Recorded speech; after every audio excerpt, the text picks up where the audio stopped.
Winthrop University political science professor, Dr. Scott Huffmon. Dr. Huffmon, thank you so much for joining us this morning. My pleasure. Thank you. Want to talk about this. Trump laid out his economic plans and he hit people hard talking about where he thinks the nation needs to go. He's obviously focusing on trying to bring back drilling, talked about new tariffs, 10 to 20%, some shocking percentages when talking about those tariffs. What did you make of the former president's rally yesterday? Well, it was primarily to rile up his base, and that's going to be what Kamala Harris does as well.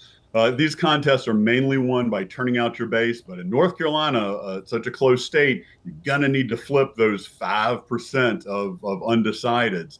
So in riling up his base, he's talking about protective trade, not realizing the fact that if you had 10 to 20% tariffs, what he said yesterday, on everything, and don't use them like a scalpel, you use it like an axe, everybody's going to pay 10 to 20% more. But the folks listening to him aren't caring about that.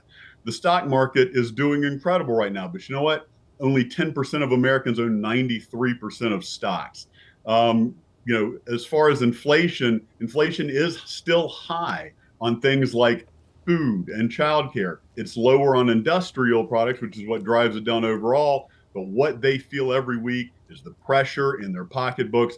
And Trump did everything to rile his base up about that, about energy. And that's what both candidates need to do, put down a hard footprint in North Carolina that they can build on from there. And speaking of the other candidate there, Vice President Harris will be coming to North Carolina tomorrow. We know she's expected to talk policy. Really the first time we're going to hear a lot of policy from Harris. And one of the things she's going to be talking about is, something that we also heard from Biden, a federal ban on corporate price gouging. What do you expect to hear from Kamala in terms of policy, and what are you most interested to hear her speak on? Well, that'll come up because that has been in the news cycle in the past, 48 hours. So that's definitely going to come up. We're going to hear some talk about the border. Border interdictions are up, but also more border crossings are up.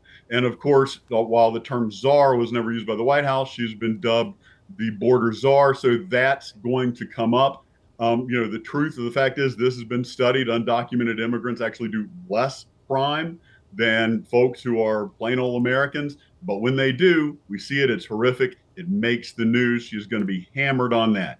She's accused Donald Trump and Project 2025 of going to slash Social Security. Neither Trump nor Project 2025 says that they're going to slash Social Security. So we're going to hear her talking about those policy points that she thinks her base is going to bite into and that she thinks she can use to persuade 5 or 10% that North Carolina needs to go one way or the other to be that critical swing state. And then my last one for you, since we are tight on time here, obviously Harris still kind of experiencing that honeymoon period. That's going to continue with the DNC next week there. But as far as those undecided voters, Dr. Huffmon, my question to you is, what do you think will be the key issues that they want to hear from either candidate if they're like, hey, my vote is up for grabs for November, sell me on something? Okay, well, first we have to remember they're the least likely to pay attention.